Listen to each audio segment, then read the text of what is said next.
Welcome to KBTE teacher education channel. మనం ఈ క్లాస్లో పిల్లలు పరీక్షలు అనేటువంటి అంశం గురించి మనం ఒకసారి తెలుసుకుందాం. ఎందుకంటే ఈ మార్చు ప్లస్ ఏప్రిల్ అన్నవి రెండు కూడా పరీక్షలకు సంబంధించినటువంటి కాలం. అంటే ఇక్కడ ఫస్ట్ క్లాస్ నుంచి అంటే ఎల్కేజీ నుంచి తీసుకున్నా కూడా 10th క్లాస్ వరకు పిల్లలు అందరూ కూడా ఈ పరీక్షలు వాటికి సంబంధించినటువంటి చదువులో నిమగ్నం అవుతారు. ఈ సందర్భంగా అంటే ఈ పరీక్షల సందర్భంగా పరీక్షలకు ముందు కాలం కానీ పరీక్షలు జరుగుతున్నటువంటి సమయంలో కానీ ఇటు తల్లిదండ్రులు ప్లస్ అటు ఉపాధ్యాయుల యొక్క ఒత్తిడి వల్ల పిల్లలు చాలామంది అనేక రకాలైనటువంటి మానసిక సమస్యలను ఎదుర్కొంటారు. కాబట్టి పిల్లలను మానసికంగా ప్రశాంతంగా ఉంచాలి, వాళ్ళని ఒత్తిడికి గురి చేయకుండా చదివించడం ఎలా అనేటువంటి అంశాల గురించి అటు ఉపాధ్యాయులు ఇటు తల్లిదండ్రులు ఖచ్చితంగా తెలుసుకోవాల్సినటువంటి అవసరం అనేది ఉంది. సో మొదటగా తల్లిదండ్రులు మనం పిల్లల గురించి ఆలోచించాల్సింది ర్యాంకుల గురించి కాదు, మార్కుల గురించి కాదు, వాళ్ళకు జ్ఞానం వస్తుందా లేదా. ఒకటి పుస్తకాలలో ఉన్నటువంటి జ్ఞానం, రెండవది జీవితానికి సంబంధించినటువంటి జ్ఞానం, మూడవది ప్రపంచంలో ఏం జరుగుతుంది ఆ ప్రపంచానికి సంబంధించినటువంటి జ్ఞానం అన్నది రావాలి.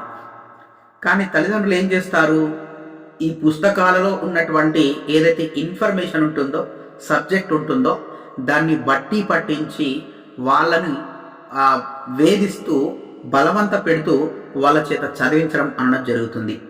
దీనివల్ల పిల్లలకు నాలెడ్జ్ అనేది రాదు. కాబట్టి పిల్లలకు నాలెడ్జ్ రావాలి అనుకున్నప్పుడు పుస్తకాల్లో ఉన్నటువంటి క్వశ్చన్స్ అండ్ ఆన్సర్స్ కాకుండా ఏవైతే ఎగ్జామ్లో లెసన్స్ సిలబస్లో వస్తాయో అలా వచ్చేటువంటి ప్రతి యూనిట్ని మొదటి పేజీ నుంచి చివరి పేజీ వరకు చదివించండి సొంతగా. అలా చదివిన తర్వాత వాటికి సంబంధించినటువంటి ఏవైనా ఇంపార్టెంట్ పాయింట్స్ ఉన్నాయనుకుందాం, ఇంపార్టెంట్ కాన్సెప్ట్స్ ఉన్నాయి, అవి వాళ్ళకి అర్థం కాలేదు అనుకున్నప్పుడు వీలైతే ఒకవేళ మీరు చదువుకున్నటువంటి వాళ్ళు అయితే మీకు తెలిసినటువంటి సబ్జెక్ట్ ఏదైనా ఉంటే దాన్ని పిల్లలకు అర్థమయ్యేలా ఎక్స్ప్లెయిన్ చేయండి. అలా వీలు కాదు అనుకున్నప్పుడు మీరు యూట్యూబ్లోనే మనం ఏవైతే టాపిక్స్ ఉన్నాయో ఆ టాపిక్ సంబంధించినటువంటి వీడియోస్ అన్నవి యూట్యూబ్లో అవైలబుల్ ఉంటాయి. కాబట్టి సో ఆ వీడియోస్ని చూపించడం ద్వారా కూడా పిల్లల యొక్క జ్ఞానాన్ని పెంచవచ్చు. అదేవిధంగా చదివించడం అన్నది ఒక పద్ధతి ప్రకారం జరగాలి. అంటే పద్ధతి ప్రకారం జరగాలి అంటే ఏంటి, పొద్దున్న నుంచి సాయంత్రం వరకు కంటిన్యూస్గా చదివించడం కాదు. ఖచ్చితంగా వాళ్ళని చదివించేటప్పుడు వాళ్ళని బలవంత పెట్టకుండా, భయపెట్టకుండా, ప్రశాంతమైనటువంటి వాతావరణంలో ప్రోత్సహిస్తూ చదివించినట్లయితే అలా చదువుతున్నటువంటి సందర్భంలో మధ్య మధ్యలో వాళ్ళకు విరామం ఇవ్వాలి. ఫర్ ఎగ్జాంపుల్ ఒక 25 minutes చదివిన తర్వాత ఒక 10 నిమిషాలు వాళ్ళకు విరామం ఇచ్చి అంటే కొంత రెస్ట్ చేసి ఆ 10 నిమిషాలు కూడా వాడు టీవీకి కానీ లేకపోతే ఫోన్కు కానీ అంకితం కాకుండా బయట ఆడుకోమని చెప్పడం కానీ లేకపోతే ఏదైనా మెలోడీ సాంగ్స్ వినడం కానీ లేకపోతే మంచి మంచి మోరల్ స్టోరీస్ అనడం వినడం కానీ టీవీలో అయితే కూడా. సో ఇలాంటివి చేయించడం ద్వారా వాళ్ళు ఎనర్జీ అనేది పెరిగేటువంటి అవకాశం ఉంటుంది. ఇట్లా ప్రతి 25 minutes ఒకసారి పిల్లలకు ఈ రెస్ట్ ఇస్తూ విరామం ఇస్తూ వాళ్ళని చదివించినట్లయితే ఖచ్చితంగా వాళ్ళు చదువుకున్నది ఎక్కువ కాలం గుర్తుండేటువంటి అవకాశం అన్నది ఉంటుంది. సో దీంతో పాటు అప్పుడప్పుడు పిల్లలు వాళ్ళు ఏం చేస్తారంటే, నేను ఇప్పుడు చదవలేను, నాకు ఇంట్రెస్ట్ లేదు, నాకు కొంచెం టైం ఇవ్వండి, లేదంటే నేను ఈ సబ్జెక్టు చదవను ఇంకో సబ్జెక్టు చదువుతాను అని అంటూ ఉంటారు. అలా అన్నప్పుడు ఖచ్చితంగా వాళ్ళకి ఆప్షన్ ఇవ్వాలి. నేను ఈ సబ్జెక్టు చదవను ఇంకో సబ్జెక్టు చదువుతాను అంటే ఆ సబ్జెక్టు చదవడానికి కూడా వాళ్ళకు ఛాయిస్ అని ఇవ్వాలి. ఎందుకంటే ప్రతిరోజు ఒకటే సబ్జెక్టు కంటిన్యూస్గా చదవడం వల్ల పిల్లలకు దానిపైన ఒక రకమైనటువంటి విరక్తి వచ్చే అవకాశం ఉంది. అలా జరగకూడదు అనుకున్నప్పుడు పిల్లలకి ఏం చేయాలి, ఆ చదువుతున్నటువంటి సందర్భంలో సబ్జెక్ట్స్ మార్చుతూ ఉండాలి. అలా మార్చడం వల్ల సబ్జెక్టుల పైన ఇంట్రెస్ట్ అనేది పెరుగుతుంది. అంటే ఎప్పుడు మ్యాథమెటిక్స్ లేకపోతే ఎప్పుడు సైన్స్ కానీ లేకపోతే ఎప్పుడు తెలుగు కానీ ఎప్పుడు ఇంగ్లీష్ కానీ ఇలా చదివించడం వల్ల ఎలాంటి లాభం ఉండదు. వాళ్ళకు చదువు మీద ఒక రకమైనటువంటి ఏహ్య భావం అంటే విరక్తి ఏర్పడేటువంటి అవకాశం ఉంది.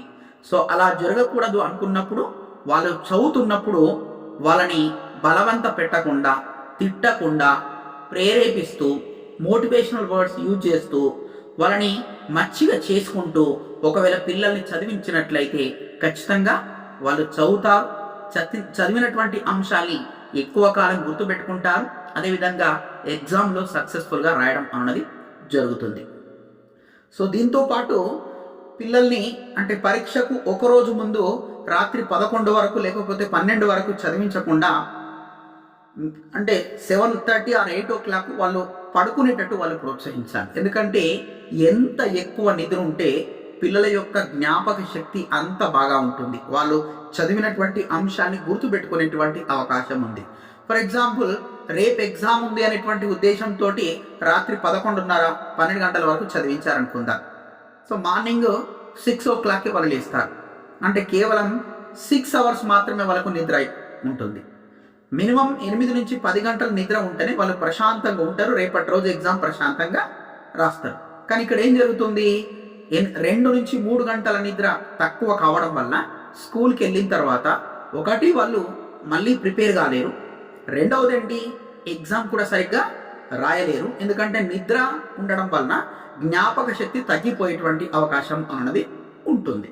సో అలా జరగకూడదు అనుకున్నప్పుడు ఖచ్చితంగా ఎగ్జామ్కు ముందు రోజు ఖచ్చితంగా తొందరగా నిద్రపోయేటట్టు చూడాలి. అదేవిధంగా మనకు టెక్స్ట్ బుక్లో కాన్సెప్ట్ మ్యాపింగ్ అనేది ఒకటి ఉంటుంది. ఆ కాన్సెప్ట్ మ్యాపింగ్ని ఖచ్చితంగా పిల్లల చేత చదివించాలి. వీలైతే మనం ఎక్స్ప్లెయిన్ చేయాలి. ఒకవేళ మీతోటి కాదు అనుకున్నప్పుడు ఆ కాన్సెప్ట్ మ్యాపింగ్ సంబంధించినటువంటి వీడియోస్ మనకు యూట్యూబ్లో అందుబాటులో ఉంటాయి. లేదు అది సాధ్యం కాదు అనుకున్నప్పుడు మీరు ఎలాగో ట్యూషన్ పంపిస్తారు కాబట్టి ఆ ట్యూషన్లో ఉన్నటువంటి టీచర్ కూడా ఒకసారి చెప్పాలి, మా పిల్లలకు ఏవైతే ఇంపార్టెంట్ కాన్సెప్ట్ మ్యాపింగ్ ఎలిమెంట్స్ ఉంటాయో వాటి గురించి ఖచ్చితంగా ఎక్స్ప్లెయిన్ చేయండి అని చెప్పాలి. దాంతోపాటు సెలవు రోజులలో ఎక్కువ చదివించకుండా వాళ్ళని అప్పుడప్పుడు బయటకు తీసుకెళ్తూ రిలాక్సేషన్ కొరకు ముఖ్యంగా మార్నింగ్ టైంలో కానీ లేకపోతే ఈవినింగ్ టైంలో కానీ లేకపోతే నైట్ ఈ 8 to 9 మధ్యలో అట్మాస్ఫియర్ అనేది చాలా బాగుంటుంది. వాళ్ళని ఒక్కసారి అలా బయటకు తిప్పి తీసుకొచ్చిన తర్వాత మీరు పిల్లల్ని చదివించినట్లయితే మీరు ఒక్కసారి చూడండి, వాడు తొందరగా చదువుతాడు, తొందరగా అర్థం చేసుకుంటాడు, ఎక్కువ కాలం గుర్తుండేటువంటి అవకాశం అన్నది ఉంటుంది. Thank you.